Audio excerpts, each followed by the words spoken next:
Let's start जी। तो हमारा आज का जो टॉपिक है फाइनेंशियल मैनेजमेंट का वो है basically about working capital management. Working capital management.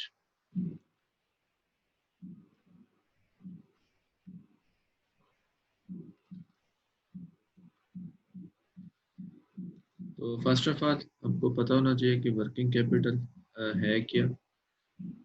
ये एक बैलेंस शीट का मैं स्केच थोड़ा सा बना रहा हूँ। तो ये है जी हमारे पास नॉन करंट एसेट्स, ठीक है, जिसमें प्रॉपर्टी प्लांट एंड इक्विपमेंट होते हैं। और इधर अगर हम लिखें तो हमारे पास इक्विटी, ठीक है, और इसके अंदर फर्दर शेयर कैपिटल और रिटेन्ड अर्निंग्स, यानी मैंने उसको इक्विटी लिख दिया है, ठीक है। और फर्दर फिर non current liabilities and then हमारे पास यहाँ पर फर्दर इधर करंट एसेट्स, जिसके अंदर नॉर्मली हमारे पास क्या क्या चीज़ें होती हैं। कैश होता है, मार्केटेबल सिक्योरिटीज होती हैं, ठीक है। इसके अलावा यहाँ पे हमारे पास इन्वेंट्री होती है। और अब इन्वेंट्री में फिर आपको पता है जो हमारे पास रॉ मटेरियल इन्वेंट्री, यानी एंडिंग रॉ मटेरियल जो जिसे हम कहते हैं। उसके बाद वर्क इन प्रोसेस होता है। उसके बाद फिनिश्ड गुड्स, यानी ये वो पॉसिबल टाइप्स ऑफ इन्वेंट्रीज हैं। अगर ट्रेडिंग बिजनेस हुआ तो फिर हमारे पास सिर्फ एक ही इन्वेंट्री होती है फिनिश्ड गुड्स की। अच्छा जी, इसके बाद यानी कैश, मार्केटेबल सिक्योरिटीज, यानी एक तरफ से ये हो गई। उधर इन्वेंट्री हमारे पास जिसमें raw material, work in process and finished goods. उसके बाद नॉर्मली हमारे पास ट्रेड रिसीवेबल या अकाउंट्स रिसीवेबल जिसे हम कहते हैं, ठीक है, ये भी करंट एसेट्स का हिस्सा है। और दूसरी तरफ करंट लायबिलिटीज। करंट लायबिलिटीज में नॉर्मली ट्रेड पेएबल्स, ठीक है, एक्रूवल्स होते हैं, जैसे सैलरीज पेएबल्स, वेजेस पेएबल, उनको हम एक्रूवल्स बोलते हैं। डिविडेंड्स पेएबल हो सकते हैं, टैक्सेशन पेएबल हो सकती है, इनकम टैक्स पेएबल, और कोई और शॉर्ट टर्म डेट्स हो सकते हैं जिसमें नोट्स पेएबल वगैरह पाए जा सकते हैं, ठीक है। अच्छा जी, अब ये है हमारे पास बैलेंस शीट का स्केच। अगेन मैं आपको थोड़ा सा बताता चलो। ये जो नॉन करंट एसेट्स जिसमें प्रॉपर्टी प्लांट एंड इक्विपमेंट है, ये फाइनेंशियल मैनेजमेंट के अंदर हमारा डिसीजन कहलाता है capital budgeting decision. Capital budgeting decision, जिसके ऊपर हम ऑलरेडी इन डिटेल एक लेक्चर ले चुके हुए हैं, बल्कि नंबर ऑफ लेक्चर्स यहाँ पे हो चुके हैं। Capital budgeting decisions. और ये जो इक्विटी, रिटेन्ड अर्निंग्स और नॉन करंट लायबिलिटीज हैं, ये बेसिकली हमारा कैपिटल स्ट्रक्चर डिसीजन कहलाता है। Capital structure decision,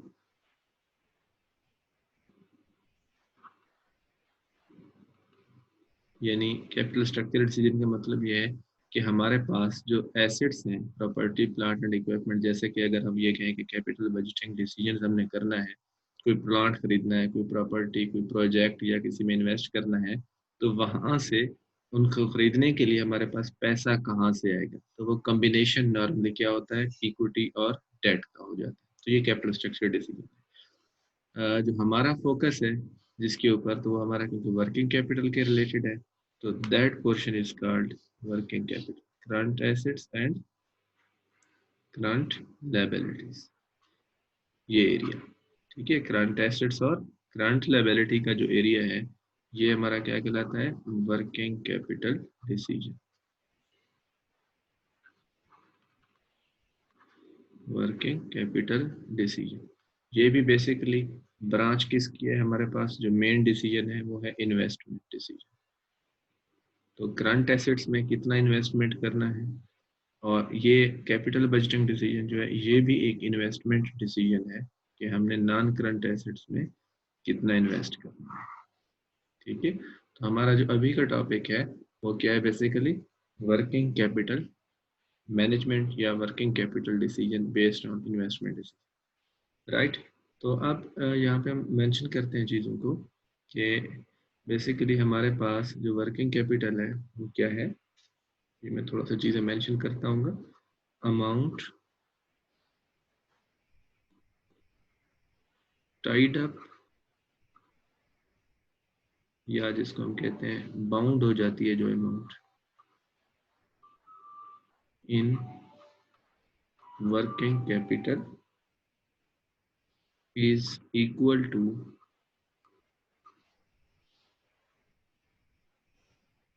the value of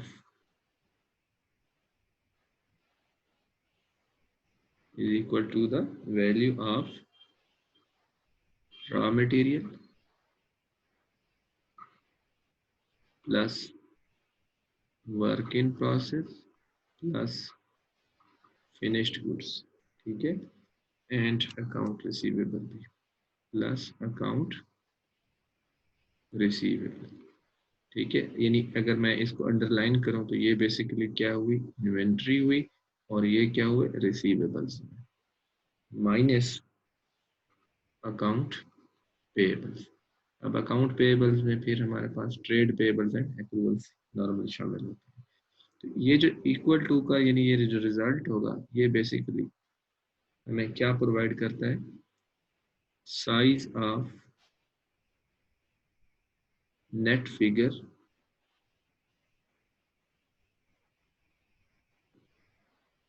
size of net figure, यानी ये जो हमारे पास आंसर आएगा उसे हम कह रहे हैं नेट फिगर, ठीक है। इन दोनों का आंसर जाएगा नेट फिगर का जो साइज होगा, कम आंसर आता है ज़्यादा आंसर आता है, वो स्ट्रांगली इम्पैक्ट करता है हमारे लिक्विडिटी पोजीशन को,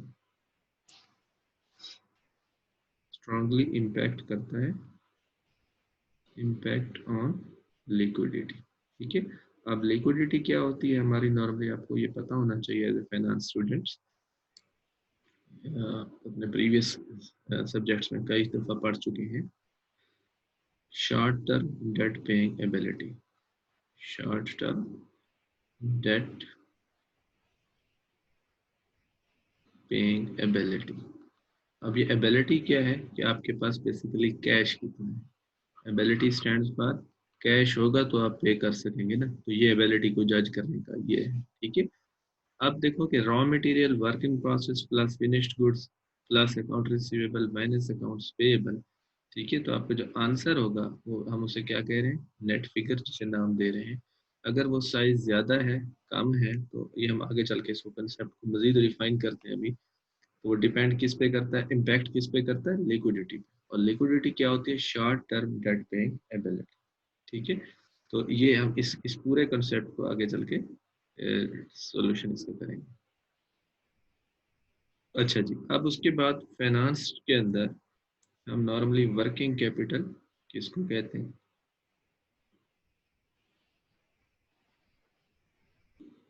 ठीक है। वर्किंग कैपिटल या समटाइम्स हम इसे ग्रास वर्किंग कैपिटल भी कहते हैं,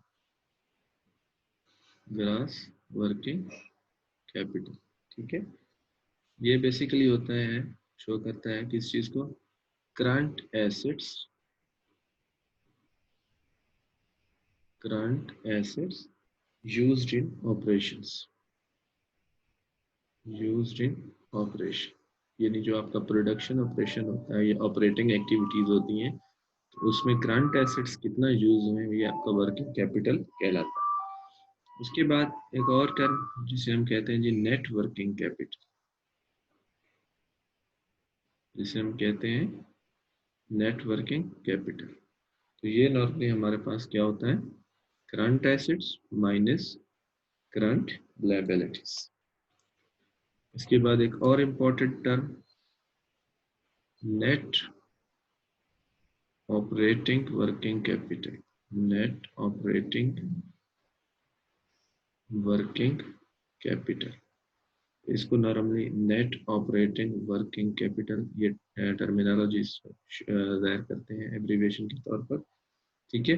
तो ये बेसिकली क्या होता है, operating current assets minus operating current liabilities. तो ऑपरेटिंग करंट एसेट्स नॉर्मली हमारे पास कौन कौन से होते हैं, ये हम मेंशन कर देते हैं यहाँ पे। Cash, account receivable and inventory. और ऑपरेटिंग करंट लायबिलिटीज में नॉर्मली हमारे पास क्या चीजें होती हैं, अकाउंट पेएबल एंड एक्रूवल्स, राइट। तो ये हमारे पास कुछ टर्मिनोलॉजीज थी जिसको हमने देखा कि working capital, net working capital and net operating working capital. ये थोड़ा सा इंट्रोडक्शन ये था कि हमारे पास वर्किंग कैपिटल बेसिकली है क्या, और वर्किंग कैपिटल के अंदर जो टर्मिनोलॉजीज है नॉर्मली वो क्या होती है। ठीक है, अब हमारा जो मेन कंसर्न है कि working capital with respect to financial management जो है वो उसे क्यों पढ़ रहे हैं, या इसका मकसद हमारे पास क्या चीज़ है। ठीक है, तो उसके लिए मैं यहाँ पे कुछ चीज़ें मेंशन करता हूँ ताकि आपका जो कॉन्सेप्ट्स हैं वो फर्दर क्लियर हो। एक कॉन्सेप्ट हमारे यहाँ इस्तेमाल होता है फाइनेंस के अंदर, value of firm, value of firm. और दूसरा जो है हमारे पास increase in shareholders wealth, increase in shareholders wealth.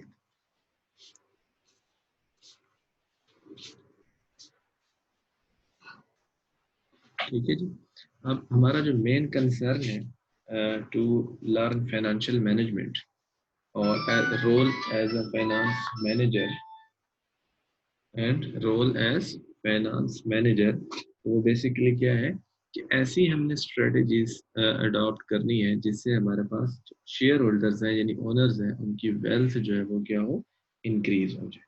ठीक है, और वो वेल्थ कैसे इंक्रीज होती है, जब value of the firm increase होती है। तो वैल्यू ऑफ द फर्म को हम कैलकुलेट कैसे करते हैं और वो इंक्रीज कैसे होती है, तो ये हमें दोनों चीज़ों का पता होना चाहिए। ठीक है, ये बहुत इंपॉर्टेंट बातें मैं आपको बताने जा रहा हूँ।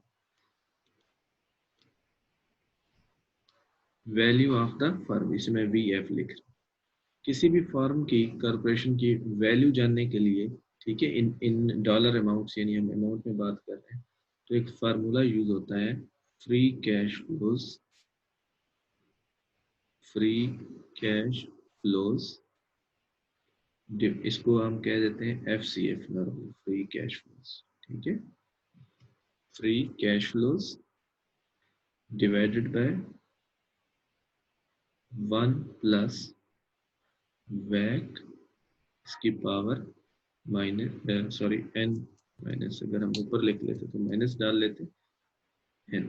ये बेसिकली क्या बात लिखी हुई है, इसको अगर मैं नरेट करूँ टाइम लाइन पे, फॉर एग्जांपल कि हमारे पास एक प्रोजेक्ट है जो कि फॉर एग्जांपल 10 ईयर्स के लिए है, 0 से लेके 10 ईयर्स तक है। ठीक है, तो अब फ्री कैश फ्लो इसमें क्या है कि हम इनिशियल इन्वेस्टमेंट करेंगे यहाँ पे एट टाइम 0, माइनस में हमारा कैश आउटफ्लो होगा। अब over the life of the project in about 10 years, इस प्रोजेक्ट में हमें क्या करने हैं, कैश फ्लोज क्रिएट करके देने हैं। ठीक है, तो उन तमाम कैश फ्लोज की हमें क्या करना होती है, प्रेजेंट वैल्यू कैलकुलेट करना, प्रेजेंट वैल्यू कैलकुलेट करना होता है। ठीक है, तो वो प्रेजेंट वैल्यू हम कैसे कैलकुलेट करते हैं, एक आपको पता है डिस्काउंट फैक्टर यूज होता है, डिस्काउंट रेट यूज होता है। ठीक है, उसे अपॉर्चुनिटी कास्ट भी कह देते हैं, अपॉर्चुनिटी कास्ट, या उसे कास्ट ऑफ कैपिटल भी कहते हैं, या उसे वैक भी कहते हैं। ठीक है, जिस रेट पे ये कैश फ्लोज डिस्काउंट बैक हो रहे होते हैं, प्रेजेंट वैल्यू कैलकुलेट हो रहे होते हैं। ठीक है, अब ये जहन में रखिएगा, ये रेट जो जिसकी हम बात कर रहे हैं, जितना ज़्यादा होगा, ये रेट जितना ज़्यादा होगा, ठीक है, तो हमारी वैल्यू ऑफ द फर्म उतना कम होगी। ये रेट जितना ज़्यादा होगा तो वैल्यू ऑफ द फर्म उतना कम होगी, इसका इम्पैक्ट ये होगा। अब ये रेट बेसिकली है क्या, जो वैक जिसे हम बात कर रहे हैं, ये चीज़ें क्या है, या कास्ट ऑफ कैपिटल क्या है, कि भाई हम जो प्रोजेक्ट हमने जो लगाया हुआ है या जो लगाने जा रहे हैं, देखिए उसकी फंडिंग कहाँ से आनी है, उसकी फंडिंग कहाँ से आनी है। ठीक है, वो फंडिंग या तो डेट से आ सकती है या इक्विटी से आ सकती है नॉर्मली। ठीक है, तो ये जनरल बात मैंने लिखी। अब डेट वालों को आपने इंटरेस्ट पे करना है और इक्विटी वालों को आपने नॉर्मली डिविडेंड पे करना होता है। तो ये जो आपने इन दोनों इन्वेस्टर्स को रिटर्न देना है, रिटर्न पे करना है, तो वो बेसिकली कंपनी के पॉइंट ऑफ व्यू से क्या होती है, cost of capital, cost of funding होती है। ठीक है, अब देखें एज अ बिजनेसमैन आपकी सोच क्या होगी कि मैं अपनी ये जो कास्ट है कम से कम रखूं, यानी इंटरेस्ट भी कम से कम रखूं, डिविडेंड के रेट भी कम से कम रखूं, ताकि मेरे पास जो अपनी वेल्थ है, वेल्थ क्रिएशन वो ज़्यादा से ज़्यादा। तो अब ये जो रेट है ये ज़्यादा नहीं होना चाहिए। अगर ये रेट ज़्यादा हुआ तो वैल्यू ऑफ द फर्म क्या हो जाएगी, कम। अच्छा जी, अब हम यहाँ पे बात करते हैं, थोड़ा सा यहाँ पे इसको लिख लेते हैं कि वैल्यू ऑफ द फर्म कैसे बढ़ सकती है, हाउ इंक्रीज। नंबर वन, वैक जो है वो क्या हो, कम से कम हो, ये उसका रेट क्या हो, कम हो। दूसरा, आर नहीं है बल्कि एंड कहते हैं इसको, वैक कम से कम हो एंड फ्री कैश फ्लोज ज्यादा से ज्यादा हो। फ्री कैश फ्लो ज्यादा से ज्यादा हो, क्योंकि देखो ये कैश फ्लो ज्यादा होंगे तो वैल्यू ऑफ द फर्म क्या होगी, बढ़ेगी। अब ये दो अहम चीजें हैं। अब ये मैं सारी बात आपको क्यों समझाने जा रहा हूँ, क्योंकि हमारा यहाँ पे बहुत अहम कंसर्न आने वाला है फ्री कैश फ्लोज के साथ। ठीक है, क्योंकि हम वर्किंग कैपिटल के अंदर इसको किस तरीके से रिलेट करेंगे ये अपने गौर से देखना है। ठीक है, लेकिन जो अहम बात है वो हमें यही देखना है कि हमने जो बात यहाँ पे की है, दो पॉइंट्स लिखे हैं कि वैल्यू ऑफ द फर्म और increase in shareholders wealth. As a finance manager आपका मेन रोल क्या है, कि आपने ऐसा यहाँ पे वर्क या रोल प्ले करना है जिससे शेयर होल्डर्स वेल्थ क्या हो, इंक्रीज हो। तो शेयर होल्डर्स वेल्थ कैसे इंक्रीज होती है, जब value of the firm increase होती है। और value of the firm increase होने से क्या होता है, मार्केट में आपके जो शेयर की प्राइस है वो इंक्रीज होती है, तो अल्टीमेटली फिर आपकी वेल्थ में इजाफा होता है। अब उस चीज को अचीव करने के लिए हमारे पास वैल्यू ऑफ द फर्म है वो कैसे कैलकुलेट होती है, फ्री कैश फ्लोज, और उसको जब डिस्काउंट किया जाता है वैक पे, ये जो बात है, हम ये बात क्या लिखी हुई है, present value of free cash flows लिखी हुई है over the life of the project. अब वैल्यू ऑफ द फर्म हम कैसे इंक्रीज कर सकते हैं, या तो वैक डिक्रीज हो या क्या हो, फ्री कैश फ्लोज इंक्रीज हो। और ऑप्टिमल स्ट्रेटजी क्या है कि ये दोनों ऐसे हो, वैक डिक्रीज हो और फ्री कैश फ्लो इंक्रीज हो, दोनों का कॉम्बिनेशन जब होगा तो वैल्यू ऑफ द फर्म क्या हो जाएगी, एक मैक्सिमम लेवल पे हो जाएगी। ठीक है, अब जैसे कि मैंने कहा है कि फ्री कैश फ्लो को हम कैसे रिलेट करेंगे विद वर्किंग कैपिटल मैनेजमेंट, तो ये आपने देखा। ठीक है, तो यहाँ पे मैं आपको बताऊं कि हमारे पास अब इम्पोर्टेंट बात ये शुरू हो रही है कि जो जो फ्री कैश फ्लोज होते हैं ये क्या होते हैं। ठीक है, अब आपने यहाँ पे गौर से देखना है कि सीरीज ऑफ वर्किंग यहाँ पे शुरू हो रही है। ऑपरेटिंग कैश फ्लोज, ये OP stand for operating, operating cash flows minus grass investment, minus grass investment in operating capital, in operating capital. यह है फ्री कैश फ्लोज का एक जेनेरिक फॉर्म। ठीक है, अब आपको यहाँ पे ये नहीं पता कि ये जो ऑपरेटिंग कैश फ्लोज है ये क्या होता है, तो हम फर्दर इसी चीज़ को ऐसे जो है ना डिटेल करते जाएंगे। तो हमारे पास ऑपरेटिंग कैश फ्लोज होते हैं, उनको हम कहते हैं net operating profit after tax plus depreciation, net operating profit after tax plus depreciation. ठीक है, अब डेप्रिसिएशन को तो आपको पता है, net operating profit after tax क्या होता है, तो ये मैं यहाँ पे अगेन लिख देता हूँ।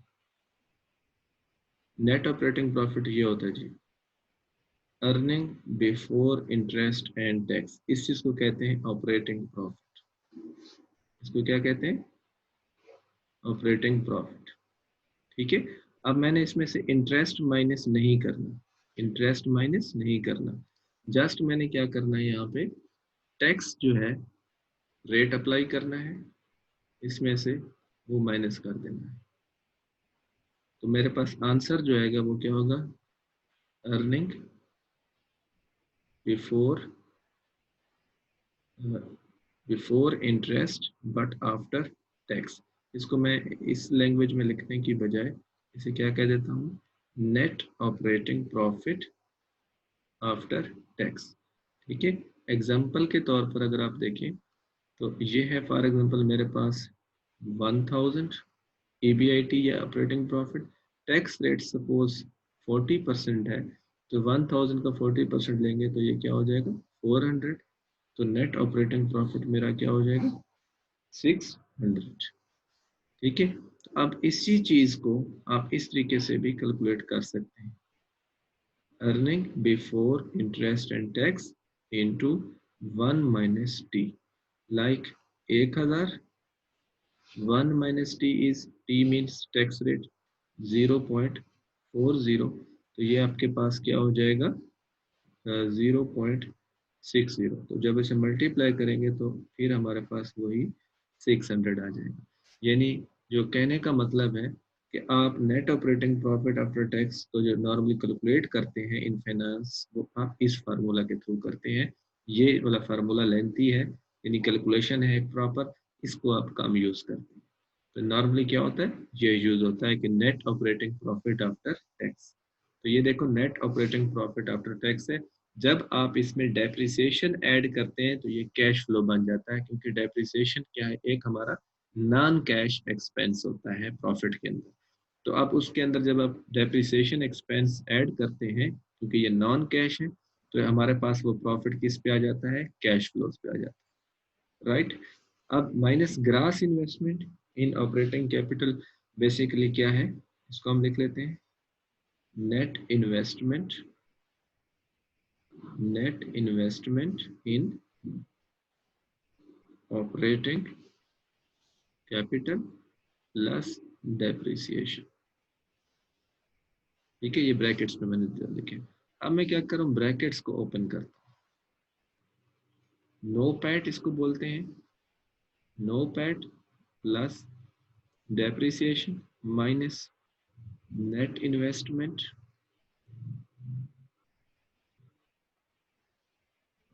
इन ऑपरेटिंग कैपिटल, एंड ये देखिए ये माइनस प्लस माइनस हो जाएगा डेप्रिसिएशन एक्सपेंस। नाउ जो हमारे पास डेप्रिसिएशन है प्लस माइनस कैंसिल हो जाएगी, तो हमारे पास जो रिजल्ट रहेगा रिमेनिंग वो क्या होगा? NOPAT minus net investment,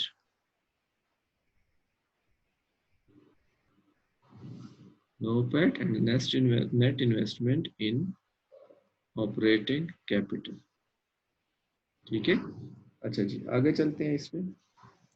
तो नो पैट को हम क्या लिख सकते हैं, जैसे कि मैंने अभी लिख भी दिया था, EBIT इंटू 1 माइनस टी, ये इसकी डिटेल मैंने आपको यहाँ समझा दी। अब net investment in operating capital basically क्या होती है?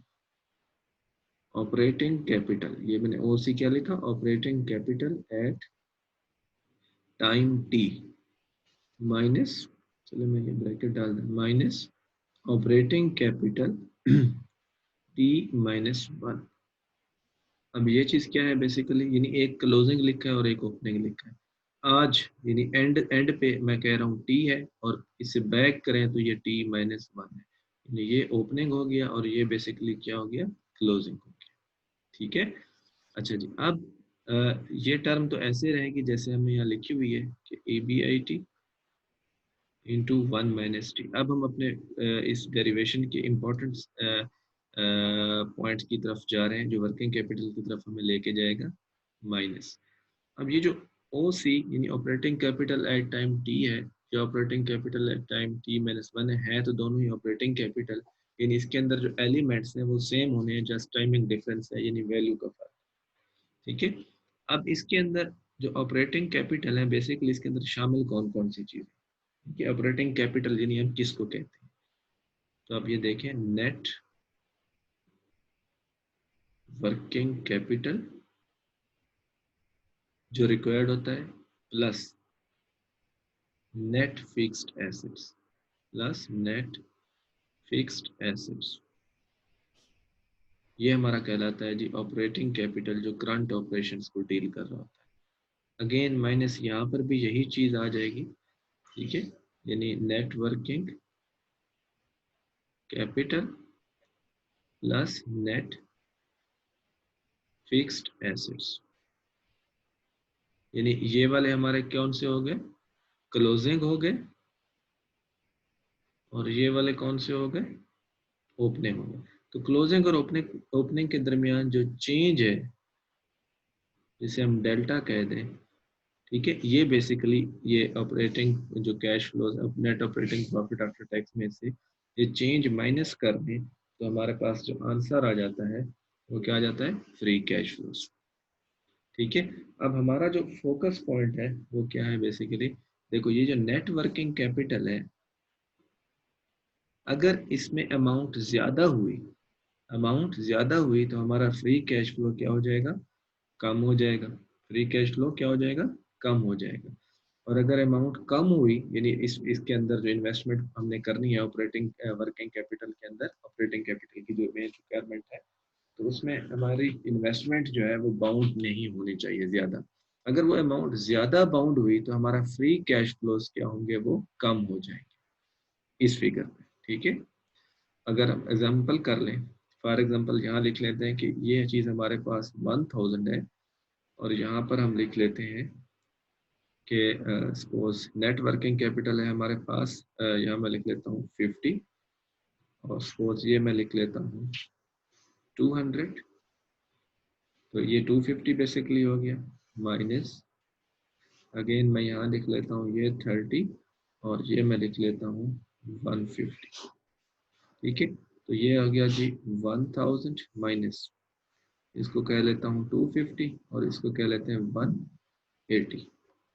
राइट, अब ये देखो हमारे पास आंसर क्या हो गया, 1000 माइनस ये 70 का मेरे ख्याल में डिफरेंस बन जाएगा, तो ये हमारे पास 930, ये बेसिकली क्या हो गया, free cash.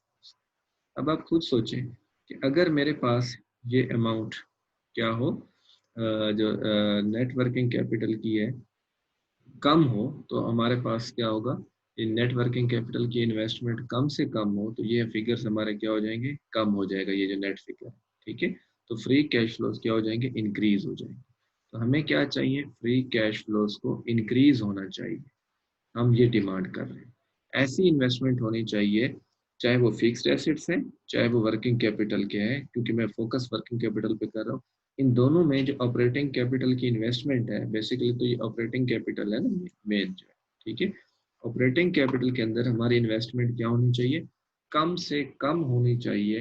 Investment tied up जो हुई है, बाउंड जो हुई है, वो कम होगी तो हमारे कैश फ्लोज फ्री ज्यादा होंगे। अब फिर हम इन कैश फ्लो फ्री का करते क्या है बेसिकली, इंटरेस्ट वालों को यानी डेट वालों को इंटरेस्ट पे करते हैं, और इक्विटी होल्डर्स को क्या करते हैं, नॉर्मली डिविडेंड पे करते हैं।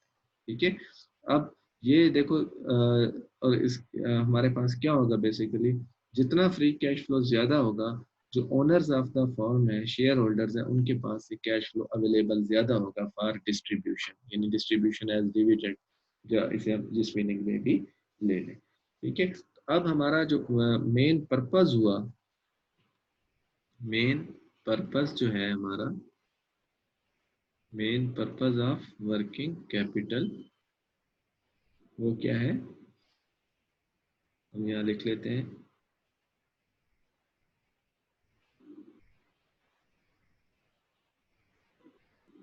Reduce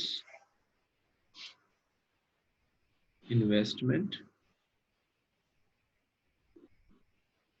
in net working capital as much as possible, as much as possible। as much as possible का मतलब ये है कि ये ना हो कि आप इन्वेंट्री खरीदें ही ना। अब इन्वेंट्री खरीदेंगे नहीं तो अल्टीमेटली क्या होगा, बिजनेस के ऑपरेशंस पे अफेक्ट पड़ेगा। मतलब क्या है कि बिजनेस के ऑपरेशंस सक्सेसफुली चलते रहें, लेकिन आप वाइजली ऐसे डिसीजन करें कि उसमें इन्वेस्टमेंट जो है नेटवर्किंग कैपिटल के अंदर वो कम से कम हो। ठीक है। अच्छा जी, उसके बाद हम यहाँ पे इसको कहते हैं जी मैनेजमेंट ऑफ वर्किंग कैपिटल के अंदर जो हमारे बेसिक क्यूरी है। अब बेसिक जो हमारे पास इसके अंदर क्यूरी है वो क्या है basically, number one, what is the amount, what is the amount of working capital, यानी इसको हम कह लें कि टोटल, यानी वर्किंग कैपिटल में कितना हो, और बाय एलिमेंट, बाय आइटम यानी कितना हो, यानी वर्किंग कैपिटल क्योंकि हम कह रहे हैं कि इसको करंट एसेट्स को और करंट लायबिलिटीज को। ठीक है।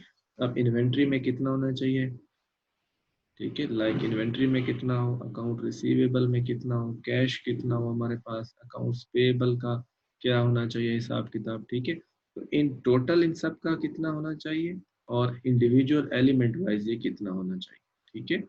सेकेंडली, हाउ शुड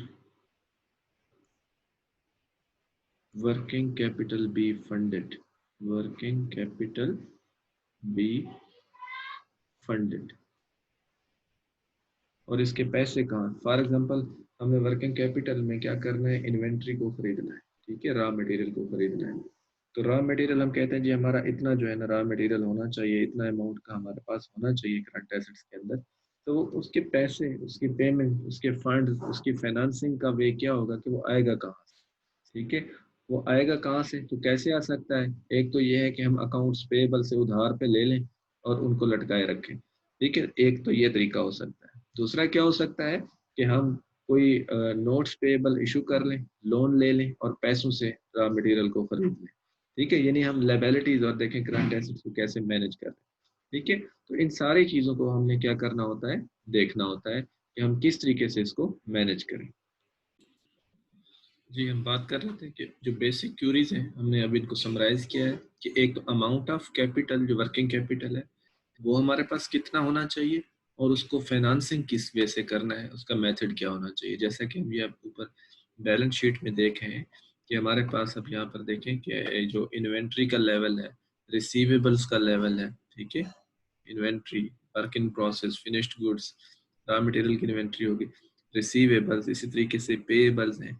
ठीक है। अब फाइनेंशियल मैनेजमेंट के अंदर जो फाइनेंस मैनेजर होता है, एक तो ये इन टोटल सारी चीज़ों को देख रहा होता है और ईच एंड एवरी एलिमेंट पे फाइनेंशियल मैनेजमेंट की एक अपनी, फाइनेंशियल मैनेजर जो होता है उसकी एक अपनी पॉलिसी होती है कि मटेरियल के हवाले से क्या पॉलिसी है। जैसा कि अगर आप थोड़ा सा रिकॉल करें अपनी मेमोरी को, तो आप ईओक्यू को पढ़ के आए हैं, इकोनॉमिक ऑर्डर क्वांटिटी को। ठीक है, तो ये इन्वेंट्री के रिलेटेड डिफरेंट पॉलिसीज होती है, रिसीवेबल मैनेजमेंट होती है, पेएबल्स मैनेजमेंट होती है, कैश एंड मार्केटेबल सिक्योरिटीज के ऊपर मैनेजमेंट होती है। तो ईच एंड इंडिविजुअल टॉपिक पे भी, तो आप क्योंकि एज अ स्टूडेंट को टॉपिक्स में देख रहे होते हैं, तो सब पे फाइनेंशियल मैनेजमेंट की पॉलिसीज अप्लाई होती हैं ताकि मेन जो गोल ऑफ द फर्म है वो अचीव हो सके, जो कि शेयर होल्डर्स की वेल्थ का इंक्रीज करना है। ठीक है। तो आगे चलते हैं। तो हमारा जो वर्किंग कैपिटल है, देखें कि हम कह रहे हैं इन्वेंट्री को मैनेज करना है, रिसीवेबल्स को, कैश को, अकाउंट्स पेबल को, इन टोटल। तो ये सारा कुछ पॉसिबल सिर्फ फाइनेंशियल मैनेजर्स नहीं कर रहे होते, बल्कि इसके अंदर जो डिफरेंट ऑपरेशनल डिपार्टमेंट्स होते हैं उनका भी यहाँ पे काम करना या जो उसका कोऑपरेशन है वो ज़रूरी होता है। ठीक है। यानी हम किस तरीके से ये इम्प्रूव कर सकते हैं अपनी फाइनेंशियल मैनेजमेंट जो वर्किंग कैपिटल के हवाले से है, इम्प्रूवमेंट इन वर्किंग कैपिटल। ठीक है। अब वर्किंग कैपिटल मींस ये सारी बातें ये इन टोटल वर्किंग कैपिटल में लिखी है। देखो इसमें support of other operational departments ये रिक्वायर्ड होता है, support of other operational departments. ठीक है। लाइक अब देखें लॉजिस्टिक डिपार्टमेंट है। ठीक है। लॉजिस्टिक का मतलब क्या है, जो सप्लाई को हेल्प आउट करते हैं, कि सप्लाई ऑफ मटेरियल कह लें, ठीक है। इसी तरीके से ऑपरेशन मैनेजमेंट है, कि ऑपरेशंस को किस तरीके से लेके चलना है सक्सेसफुली, ठीक है। तो ये एक अलग से डिपार्टमेंट है। उसी तरीके से इंफॉर्मेशन टेक्नोलॉजी है आज के दौर में, ठीक है, जो हमें फ़ौरन से इंफॉर्मेशन देती है रिगार्डिंग डिफरेंट इन्वेंट्री लेवल्स कह लें, अदर इम्पॉर्टेंट इंफॉर्मेशन जो होती है। इसी तरीके से मार्केटिंग एंड सेल्स डिपार्टमेंट जो है वो सेल्स की तरफ देखेगा, क्योंकि देखो जब हम फिनिश्ड गुड्स की बात करते हैं इन्वेंट्री के अंदर, अब फिनिश्ड गुड्स स्टोर में रखी रहेगी तो हमारा वर्किंग कैपिटल ज़्यादा होगा, ठीक है। तो मार्केटिंग डिपार्टमेंट इसमें क्या रोल प्ले करेगा कि how how speedy sales will be achieved, ठीक है। मार्केटिंग डिपार्टमेंट का एक अपना रोल होगा। और इसी के साथ साथ प्रोडक्शन जो इंजीनियर्स होते हैं, ठीक है, प्रोडक्शन मैनेजर्स कह लें या प्रोडक्शन इंजीनियर्स कह दें, क्योंकि इन्होंने क्या करना है, ये सपोज प्रोडक्शन लाइन है कि उन्होंने रॉ मटेरियल से लेके फिनिश्ड गुड्स तक जब जाना है तो ये प्रोडक्शन मैनेजर्स की जिम्मेदारी है। तो ये क्या करते हैं, ये कितना टाइम लेते हैं, हाउ स्पीडी दे वर्क। ये ना हो कि इन्वेंट्री जो है ना वर्क इन प्रोसेस में अटकी रहे, ज़्यादा दिन लेती रहे। तो इनकी स्पीड पे भी डिपेंड करता है कि हमारी जो इन्वेंट्री है वो कम हो या ज़्यादा हो, ठीक है, ये कितना एफिशिएंटली काम करते हैं। तो ये सारा कुछ क्या है, ये डिपेंडेंट है ओवरऑल डिफरेंट अदर जो प्रोफेशनल डिपार्टमेंट्स हैं, ऑपरेशनल डिपार्टमेंट्स हैं, उनके साथ साथ। तो ऐसे नहीं इम्प्रूव हो सकती है वर्किंग कैपिटल मैनेजमेंट जो है। अच्छा जी, अब ये सारे चीज़ें जो हमने यहाँ पे डिस्कस की हैं, तो फाइनेंस मैनेजर जो है वो यहाँ पर क्या देखता है, ठीक है, वो यही देखता है कि कितना अफेक्टिवली ये डिपार्टमेंट आपस में रिलेटेड है, effectiveness in relationship, effectiveness in relationship. क्योंकि देखो फॉर एग्जांपल मार्केटिंग डिपार्टमेंट से हम बात शुरू करें कि वो मार्केट के अंदर डिमांड को चेक करेंगे गुड्स की। अब वो गुड्स की जब डिमांड को चेक करेंगे तो वहां से बात शुरू होगी जो लॉजिस्टिक यानी रॉ मटेरियल की इन्वेंट्री से परचेज से होते हुए डिफरेंट डिपार्टमेंट्स के साथ रिलेट करेगी। तो इस तरीके से ये सारे रिलेटेड हैं। अगर effectiveness in relationship in departments में ना होगी तो फिर वो इफेक्टिव जो होगा वर्कआउट हमारा नहीं होगा। Effectiveness in relationship he lead करेगी किस तरफ, well of proposals, well of proposals, जो डिफरेंट प्रपोजल्स बनाई जाएंगी कि भाई क्या हमारे पास पॉलिसी होनी चाहिए, यानी अगर हम कोई प्रोडक्ट बनाना चाहते हैं या सेल करना चाहते हैं तो उसके लिए हमारी ऑपरेटिंग वर्क जो ऑपरेटिंग कैपिटल की रिक्वायरमेंट होगी क्या होगी, जिसमें हमारे पास वर्किंग कैपिटल भी आ जाएगा और प्रॉपर्टी प्लांट एंड इक्विपमेंट यानी फिक्स्ड एसेट्स की भी बात हो जाएगी उन प्रपोजल्स के रिलेटेड। अब अगर इन रिलेशनशिप इफेक्टिव होगा तो प्रपोजल्स भी इफेक्टिव होंगी और प्रॉपर अच्छी से अच्छी डिसीजन मेकिंग हो सकेगी, ठीक है। तो ये डिपेंड करता है इस रिलेशनशिप के ऊपर। अच्छा, इसके अलावा फाइनेंस मैनेजर जो है ना क्या करता है, एक तो ये चीज़ चेक करेगा, दूसरा वो क्या चेक करेगा कि मेरे पास जो कैश इन हैंड है वो मेरे पास कितना पड़ा होना चाहिए, ठीक है। मतलब ये ना हो कि मैं सेल करता जाऊँ, सपोज मेरे पास कैश इकट्ठा होता जाए और कैश अच्छा खासा मेरे पास कैश इन हैंड भरा हुआ हो। तो कैश इन हैंड हम देखो, अब फाइनेंस मैनेजर होने के नाते हम अपने कैश को आइडल नहीं रहने देते, हम कहीं ना कहीं उसे फिर फर्दर आगे इन्वेस्ट कर देते हैं अपनी पॉलिसीज के मुताबिक कि हमें कब कितना कैश ज़रूरत होगा और हम उसे कहाँ पे इन्वेस्ट करें ताकि हमें फिर रिटर्न मिलता रहे। आइडल कैश भी हम नहीं रहने देते। तो इस वजह से हम देखते हैं कि हमारा कैश इन हैंड कितना होना चाहिए, cash in hand how much needed, ठीक है। उसके साथ साथ मुझे शॉर्ट टर्म फाइनेंसिंग यानी जैसा कि बैंक ओवरड्राफ्ट या notes payable, short term financing, ठीक है, वो मुझे उसकी जो नीड है वो भी कितना होगी और कब होगी, ये सारा कुछ मतलब मुझे एनालिसिस करना है इन सारी चीज़ों, ठीक है। अच्छा जी, उसके बाद हम इसमें आते हैं जी वर्किंग कैपिटल के थोड़ा सा न्यूमेरिक्स की तरफ, हल्का सा टच कंसेप्चुअल बातें हैं, अभी न्यूमेरिक्स कोई ख़ास वो उस तरह के नहीं एग्जाम्स के पॉइंट ऑफ व्यू से, लेकिन ये इम्पॉर्टेंट बातें हैं, इसके बगैर आपको समझ कुछ भी नहीं है। अच्छा जी, अब जो वेरी इंपॉर्टेंट एस्पेक्ट है with respect to working capital management. It is called cash conversion cycle. Cash conversion cycle, इसको CCC भी कहते हैं. इसका एक और नाम भी है, ठीक है, इसको कैश ऑपरेटिंग साइकिल भी कहते हैं. कैश ऑपरेटिंग साइकिल भी कहते हैं. इसको ट्रेडिंग साइकिल भी कह सकते हैं. इसको वर्किंग कैपिटल साइकिल भी कह सकते हैं. ठीक है, ये सारे इसके नाम हैं. किसी भी नाम से ये आपसे पूछा जा सकता है या आपके नॉलेज में होना चाहिए. ठीक है, ये एक मॉडल है, यानी किस तरीके से हम इसको कैलकुलेट करते हैं या ये हमें क्या बेसिकली बताता है. कैश कन्वर्जन साइकिल, ठीक है.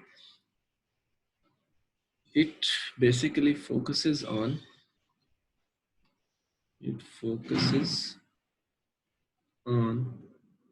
length of time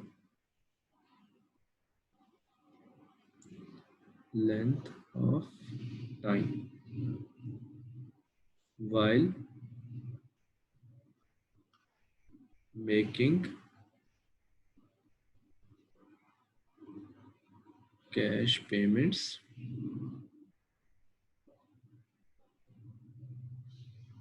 and receiving cash inflows. And receiving cash, यानी making payment of cash and receiving cash, इसके दरमियान जो लेंथ ऑफ टाइम है ये बेसिकली कैश कन्वर्जन साइकिल हमें बताता है. ठीक है. अच्छा, इसकी फर्दर हम डिटेल में भी आगे जाते हैं. तो इसका नॉर्मली हम एक फॉर्मेट यूज करते हैं. फार्मूला भी है, फॉर्मेट भी है, तो दोनों चीज़ों को डिस्कस करेंगे. सपोज यहाँ पे डेज में भी हो सकता है, मंथ में भी ये टाइम हो सकता है. तो यहाँ पे हम लिखेंगे जी the average time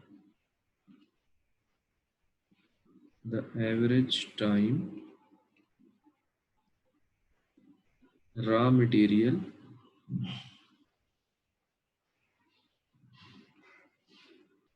remains in inventory.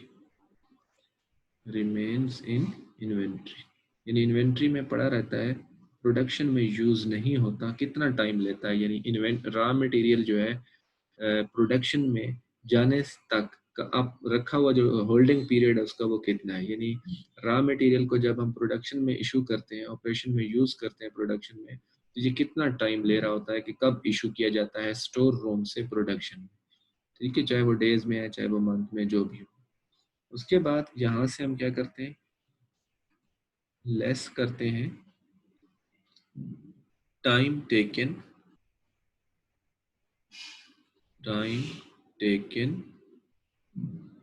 To पे suppliers of raw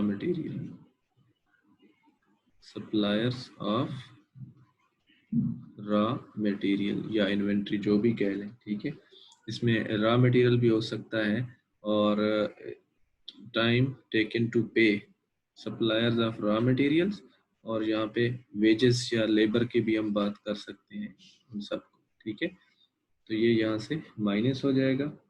उसके बाद यहाँ पे हम प्लस करते हैं time taken to produce goods. ठीक है, यानी फिनिश्ड गुड्स में जब हम उनको टाइम लेते हैं ये प्लस हो जाएगा, और अगेन प्लस होगा time taken by customers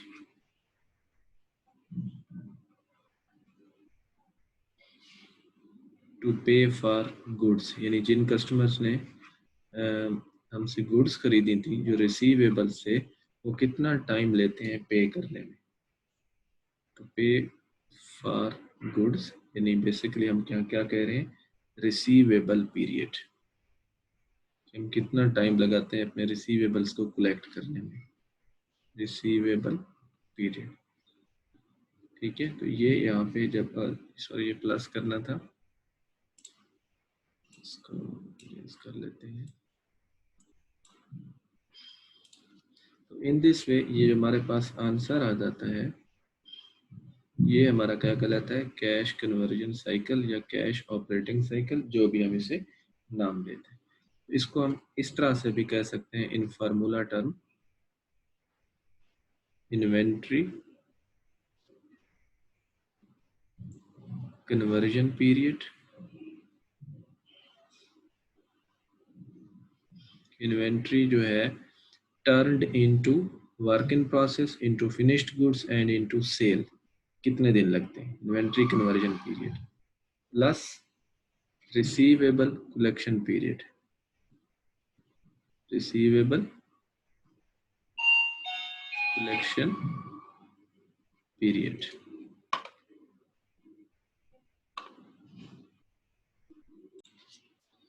ji, receivable collection period को हम इसमें प्लस करते हैं और माइनस हम इसमें क्या करते हैं, payable payment period, payable payment period. तो तब भी हमारे पास ये सेम आंसर आ जाएगा जो हमने यहाँ पे टोटल किया है।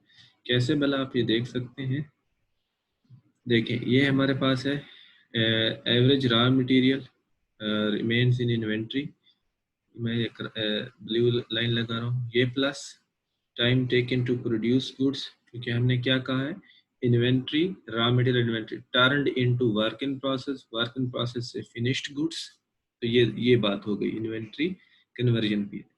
इसमें प्लस क्या करना है, रिसीवेबल कलेक्शन पीरियड, ये हो गया।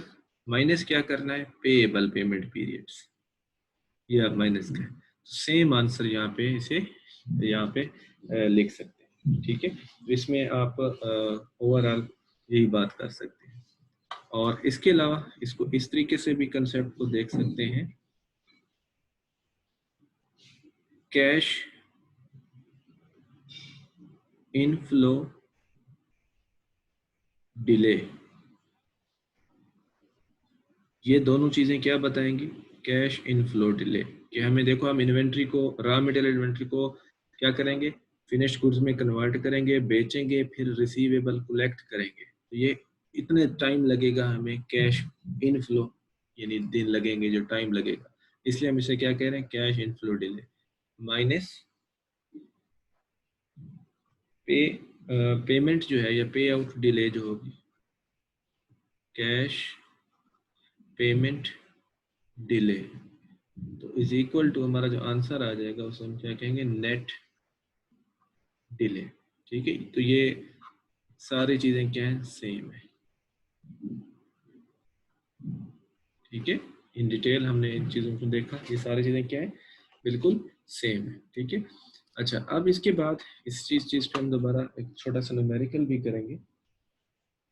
तो आप यहाँ पे ये भी देख सकते हैं, चले मैं इसको थोड़ा सा ये बताता चलूँ। अभी कैश कन्वर्जन साइकिल क्या है, ये बेसिकली क्या आ रहा है, सारा कुछ टाइम है, टाइम है, वो डेज में भी हो सकता है और मंथ्स में भी हो सकता है, हमने ऊपर हेडिंग भी डाली हुई थी, ये डिले है। ठीक है, टाइम टाइम डिले, मंथ्स या डेज डिले, जो भी हम कह रहे हैं, यानी कैश कन्वर्जन साइकिल, ये जो आंसर हमारे पास ये आ रहे हैं, ये बेसिकली हमें क्या बता रहे हैं कि हमारे पास कैश कितने दिनों के बाद अवेलेबल होगा ओवरऑल इन डेज। ठीक है, कितना टाइम लगेगा हम मटेरियल को खरीदने से लेके उसको फिनिश गुड्स में कन्वर्ट करना है, फिर बेचना है, फिर कैश रिसीवेबल से कलेक्ट करना है, तो ओवरऑल हमारा कितना टाइम लगेगा कैश को वापस हमारे पास आने में, यानी कैश इनफ्लो के आने में। तो आप खुद सोचें, एज अ बिजनेसमैन आप क्या चाहेंगे कि ये दिन कम से कम होने चाहिए ताकि मेरे पास कैश वापस आ जाए, ये मंथ्स कम से कम होने चाहिए ताकि ये कैश मेरे पास वापस आ जाए। अब ये जो टाइम है कि कितने दिनों बाद ये मेरे पास कैश वापस आना चाहिए, ठीक है, ये भी एक इसके बारे में भी एक डिटेल है थोड़ी सी, लेकिन जो नेट इसका क्रक्स है वो क्या है कि ये जो टाइम है, डिले है, ये जो डेज है, ये कम से कम होंगे तो हमारे पास कैश जल्दी आएगा, जितने डेज कम होंगे कैश उतना हमारे पास वापस पहुंचेगा। ठीक है, तो वर्किंग कैपिटल की भी हमारी पॉलिसी यही होनी चाहिए कि ये कैश कन्वर्जन साइकिल का जो टाइम है ये कम से कम हो और हमारे पास कैश फौरन से वापस आ जाए, जितना टाइम जल्दी हो सके पॉसिबल हो। अब ये जो हमने बात की यहाँ पे, ये जो लेंथ ऑफ टाइम है, ठीक है, ये सारी चीजें आपकी प्रैक्टिकल लाइफ के रिलेटेड है। लेंथ ऑफ टाइम है, ये इंडस्ट्री टू इंडस्ट्री वेरी करती है, वेरी इंडस्ट्री टू इंडस्ट्री, यानी कितना टाइम होना चाहिए आपके कंपेटिटर का या इंडस्ट्री लेवल में और आपकी फर्म का कितना है, ये डिपेंड करता है कि इस पे इंडस्ट्री टू इंडस्ट्री डिफरेंट होता है। लाइक अगर आप देखें कंस्ट्रक्शन कंपनी है कोई, ठीक है, यानी कंस्ट्रक्शन ऑफ हाउसेज है, ठीक है, बिल्डिंग्स है कोई। अब इनका जो वर्किंग कैपिटल होगा या कैश कन्वर्जन साइकिल होगा, नॉर्मली वो क्या होगा, लेंथ ही होगा। ठीक है, टाइम ज्यादा लेने वाली बात है ये। ठीक है, इसी तरीके से आप देख लें जो शिपिंग होती हैं या इसको कह लें शिप्स मैन्युफैक्चरिंग कंपनीज, या जैसे एरोप्लेन्स हैं, ठीक है, तो इनका टाइम क्या होगा, बेसिकली वो सारा लेंथ ही होगा। कैश कन्वर्जन साइकिल लेंथ ही होगा, क्योंकि देखो जहाज को बनाने में कितना टाइम लगेगा, तो ये दिनों महीनों की बातें, शायद साल लग जाए, तो इनका जो कैश कन्वर्जन साइकिल होगा वो लेंथ ही होगा। इसके मुकाबले में अगर आप एक रेस्टोरेंट को देख लें, ठीक है, तो रेस्टोरेंट का जो हमारे पास कैश कन्वर्जन साइकिल होगा वो क्या होगा, शॉर्टर होगा, कहीं शॉर्टर होगा। ठीक है, यानी वो लेसर होगा, शॉर्टर होगा। क्यों? क्योंकि देखो इन्होंने खाना बेचना है, खाना बना के, तो क्या ये खाना महीने महीने रखा रहेगा? नहीं, इन्होंने उतना इन्वेंट्री लेना है जो खाना बनाने के लिए इन्वेंट्री यूज होगी कि वो 1 से 2 दिन में खत्म हो जाए। ठीक है, तो इन्वेंट्री पीरियड क्या होगा, कम से कम होगा, यानी यहाँ पे इन्वेंट्री लेवल जो होगा, एक तो इन्वेंट्री लेवल कम से कम होगा, दूसरा जो कैश रिसीवेबल की कलेक्शन है, तो आपको पता है कि रिसीवेबल होंगे ही नहीं, नॉर्मली होते ही नहीं है, उधार पे कोई खाना नहीं बेच रहा होता। ठीक है, तो कैश या डेबिट कार्ड, क्रेडिट कार्ड से कस्टमर क्या कर रहे होते हैं, नॉर्मली पे कर रहे होते हैं साथ के साथ। ठीक है, तो ये दोनों चीजें क्या है हमारे पास इम्पोर्टेंट है। ठीक है, अब आप ये आपको समझ आ गया होगा कि मैं क्या कहना चाहता हूँ कि कैश कितना जल्दी हमें मिल सकता है। अच्छा, अब इसके साथ साथ अब थोड़ा सा इन्हीं चीज़ों का मैं आपको इम्पैक्ट बताता हूँ। देखें, अगर तो हमारे पास जो इन्वेंट्री पीरियड है, अपना गौर से देखना, जो इन्वेंट्री पीरियड है वो क्या हो जाता है, ज़्यादा टाइम लेता है, यानी फॉर एग्जांपल ये मैं कहना चाह रहा हूँ कि लेंथी है। ठीक है, इन्वेंट्री कन्वर्जन पीरियड, यानी आप मटेरियल से वर्क इन प्रोसेस, फिर फिनिश्ड गुड्स, फिर सेल, ठीक है, या फिनिश्ड गुड्स तक जाए कन्वर्जन पीरियड तक, अगर ये ज़्यादा दिन लेता है, और अकाउंट रिसीवेबल जो है, ठीक है, कलेक्शन पीरियड, ये आप कस्टमर को उधार दे देते हैं, वो भी लंबे अरसे के लिए, यानी ये भी दिन टाइम ज़्यादा लेते हैं, ये भी लेंथी हो जाता है। तीसरी चीज़, आप जो पेएबल है, यानी जो आपने जिनको उधार देना है, पेएबल पेमेंट पीरियड है, पेएबल पेमेंट पीरियड है, ये कम हो जाता है। यानी आप कहना क्या चाह रहा हूँ मैं यहाँ पे, कि आप इन्वेंट्री को कन्वर्ट करते हैं फिनिश गुड्स में, ज़्यादा दिन लगाते हैं, रिसीवेबल को कलेक्शन करने में ज़्यादा दिन लगाते हैं, लेकिन उधार जिनके देने हैं वो फ़ौरन से दे देते हैं। वो क्या दे देते हैं, फ़ौरन से दे देते हैं, यानी ये शार्टर हो जाता है। तो इसका इम्पैक्ट क्या होगा कि जो आपका कैश कन्वर्जन जो ऑपरेटिंग साइकिल है वो ज़्यादा हो जाएगा, ओवरऑल लेंथी हो जाएगा। ओवरऑल क्या हो जाएगा, लेंथी हो जाएगा, यानी ज़्यादा दिन लेगा, ये इंक्रीज हो जाएगा। अब आप क्या करना चाहिए, इन्वेंट्री पीरियड को डिक्रीज रखना चाहिए, कलेक्शन पीरियड को स्पीडी करना चाहिए, और पेमेंट को क्या करना चाहिए, डिले करना चाहिए जितना पॉसिबल हो। ये भी ना हो कि सप्लायर नाराज हो जाए और आप मटेरियल ही ना दे। ठीक है, तो यानी लटकाना भी है और रिसीव भी करना है जल्दी, कन्वर्जन भी फिनिश गुड्स में जल्दी करना है, ताकि हमारा कैश कन्वर्जन साइकिल जो है वो प्रॉपर और अच्छी गुड फॉर्म में चलता रहे। ठीक है, तो अब हम ये बात करते हैं यहाँ पे कि हाउ टू शॉर्टन या उसको लेसर यानी कह दें कैश कन्वर्जन साइकिल, किस तरीके से हम इसको कम कर सकते हैं। ठीक है, तो अब देखें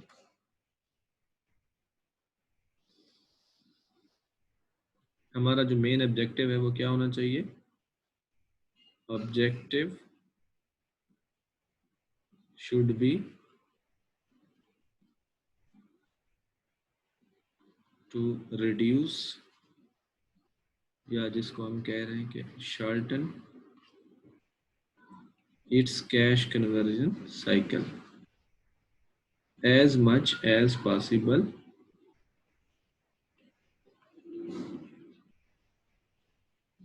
without disturbing operations। जो ऑपरेशनल एक्टिविटीज़ हैं उनको डिस्टर्ब किए बगैर हमारा ये किसी ना किसी तरीके से जो कैश कन्वर्जन साइकिल है वो क्या होना चाहिए, शॉर्टन होना चाहिए। ठीक है, और इसका इम्पैक्ट क्या होगा जब ये कैश हमें जल्दी मिलेगा, तो आपको पता है अगेन वो बात कि increase in value of the firm, increase in value of firm. कैसे, क्योंकि फ्री कैश फ्लोज हमारे पास बढ़ जाएंगे जितना से हमें ये जल्दी मिलेगा, और फ्री कैश फ्लोज पे इम्पैक्ट होगा, और उससे क्या होगा हमारे पास जो इनडायरेक्ट बात है lower requirement of net operating working capital, जो हम शुरू में पढ़ के आए हैं। ठीक है, net operating working capital, net operating working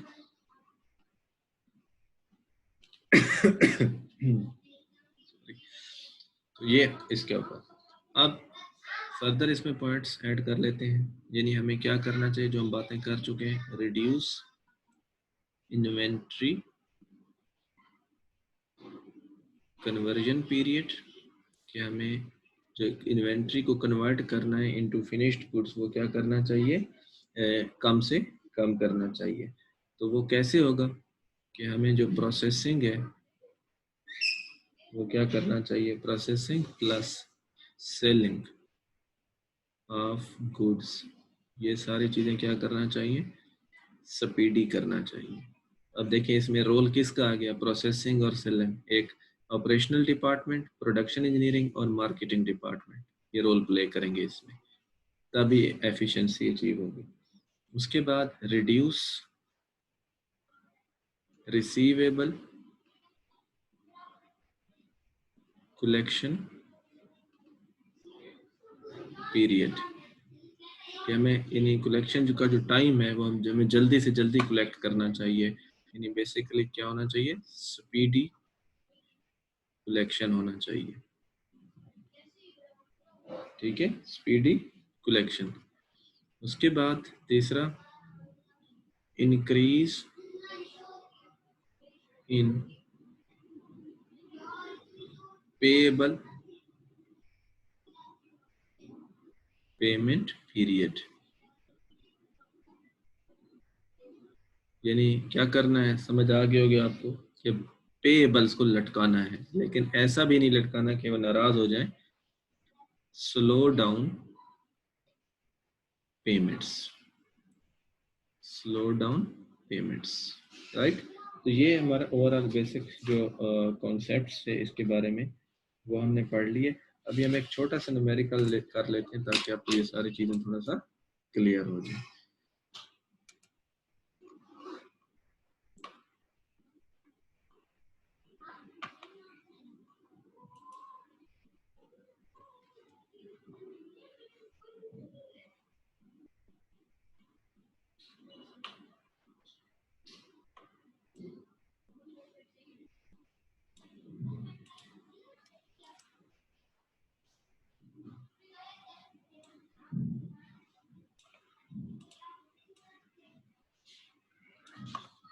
जी देखिए, आपको ये स्क्रीन पे एक छोटा सा न्यूमेरिकल नज़र आ रहा होगा। इसमें देखें जी, wines company buys raw material from suppliers that allow wines 2.5 months credit. Supplier से वो रॉ मटेरियल खरीदता है तो वो सप्लायर्स उसे कितना अलाउ करते हैं, 2.5 मंथ्स क्रेडिट। यानी आप सप्लायर्स कह रहे हैं कि हमें पेमेंट वापस करना after 2.5 months. Raw material remain in inventory for 1 month. एक महीने के लिए रॉ मटेरियल क्या करता है, हमारे पास इन्वेंट्री में रहता है। And it takes vines 2 months to produce the goods. यानी एक महीना इन्वेंट्री में रहता है, उसके बाद जब प्रोसेसिंग में आता है और गुड्स जब प्रोड्यूस करते हैं तो 2 महीने और लग जाते हैं। यानी इसका मतलब है इन्वेंट्री जो है वो क्या हो रही है, एक महीना ले रही है स्टॉक रूम में पड़े होने का, और उसके बाद 2 महीने ले रही है हमारे पास to convert in work in process and then finished goods. तो ये ओवरऑल कितने महीने ले रही है inventory to convert in finished goods, 3 months. The goods are sold within a couple of days after production। इन 3 महीनों के बाद, ऐसा समझ 2-4 दिन के बाद वो बेच दी जाती है। And being completed and customers take on average 1.5 months to pay। और कस्टमर हमें कब पे करते हैं, 1.5 मंथ्स में, यानी वो हमें 1.5 मंथ्स के अंदर वापस पे कर देते हैं। अब अगर हम इसको देखें कि किस तरीके से हमारे पास ये क्वेश्चन सॉल्व होगा, तो मैं इसको यहीं पे करता हूँ, वैल्यूज को पुट करके।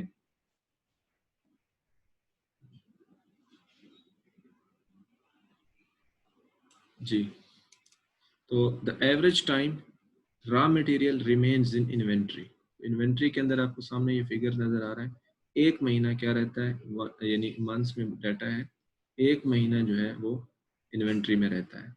टाइम टेकन टू पे suppliers of raw material and wages, तो ये उन्होंने बताया है 2.5 मंथ्स, ये हमें क्या करना है, लेस करना है।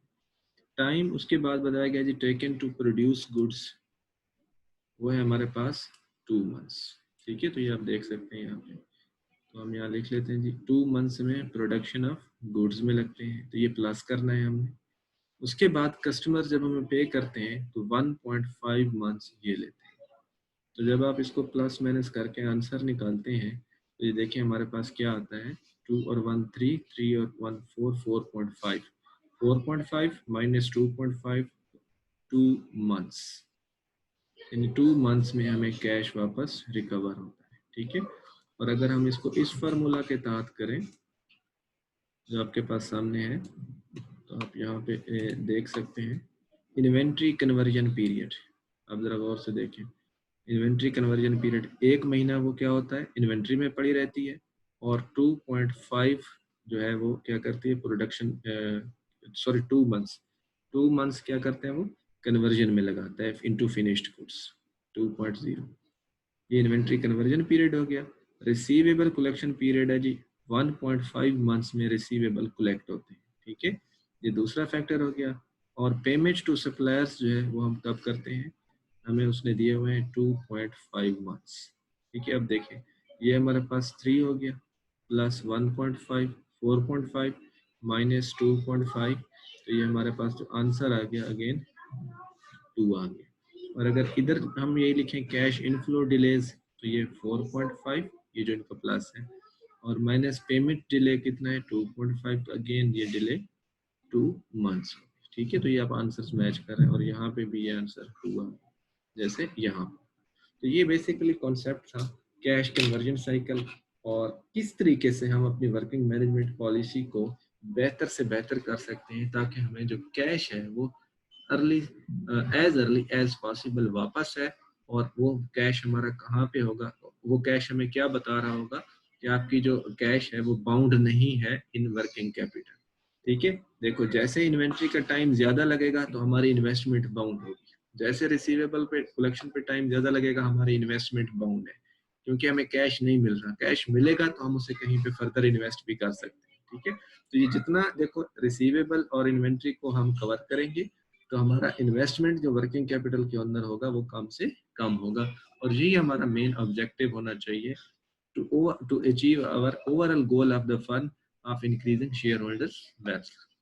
So that was the lecture of the today about working capital management. Thank you very much. Wish you good luck.